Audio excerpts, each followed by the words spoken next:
With 4 decades of coaching experience from Baltimore area high schools to more than a half dozen different HBCUs, and now the offensive coordinator of the DC Defenders joining us this morning, Fred Kaiss. Thanks for joining us, Coach.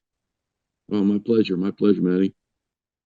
So before we get started, I do have to thank you for something. I'm a Penn State alum, huge Nittany Lion football fan. We had a running backs coach when I was in school there by the name of Charles Huff, and I had to do some digging, but I had no idea that you were actually his mentor. This is a guy who developed Saquon Barkley, so I don't know how much credit you want to take, but that was really cool for me to find out that you and Charles go way back. Yeah, Charles and I go way back. I recruited him, and he played for me at Hampton University, and then he came to work for me actually first as like a student assistant. I'm so very proud of Charles. He is a really good football coach, a highly intelligent man.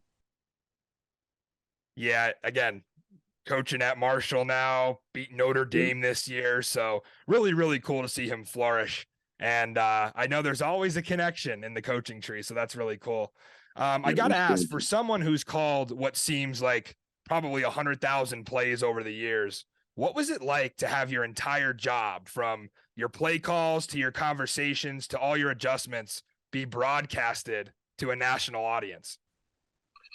You know, I just went with the flow, to be honest. I haven't heard the broadcast or anything yet. I mean, you know how, what was it, Belichick used to say, on to Cincinnati? My wife, she teased me a little bit. I said, I sure hope I didn't swear. And she said, no, I didn't hear anything. So, but for the most part, you know, it doesn't bother me. We have a lot of code words. We have a lot of different things we do. So I thought it was kind of a neat thing that the XFL did to get the fans more involved. So, and the fans were great.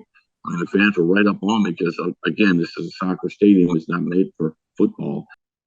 Yeah, I think it'll be cool for a lot of kids as well that get to watch these games and get to hear a little bit of the terminology and maybe how it works from the offensive coordinator to the quarterback. I think that's really cool. They give that access. So like you mentioned, you guys heading to Vegas tomorrow. False starts, a little bit of an issue last week. Is it true that the Seattle defense was calling out that cadence and that's what was causing the issues? But also, you know, first game, the headsets went out wacko for the first 2 series. All of our players were hearing the defensive calls, not the offensive calls. So you're trying to run a play, and somebody's talking in your ear, totally different verbiage, you know, and that really messed us up the first 2 series. You know, then they got it all straight. It was an issue on the sideline, and the quarterback could hear me, but that was it. So, and then when they got it worked out, they got it straight. Then we started picking up and put a nice 15-play drive together. So you actually have your opponent on tape this week, which you didn't get that advantage last week. What pops out on the film from the Vegas defense, who did not allow Arlington to score an offensive touchdown last week?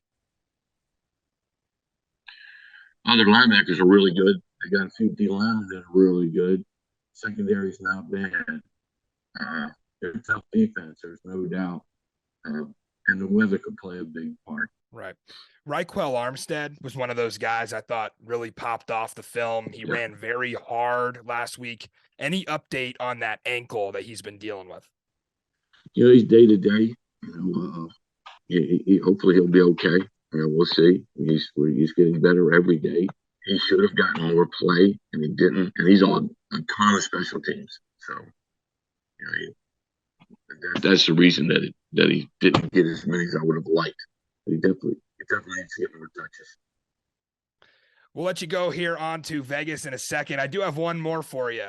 There's a rumor going around that you have a secret trick play called 46 Lemon Z Beer Snake. Is that true? I can't let that secret out. I can't let that, but you may see it someday in the near future. Hey, we love the lemons and the beer snake here as DC fans. Coach, we hope that you have a great trip to Vegas. Looking forward to it on Saturday night, and then back home at Audi Field week 3 against St. Louis.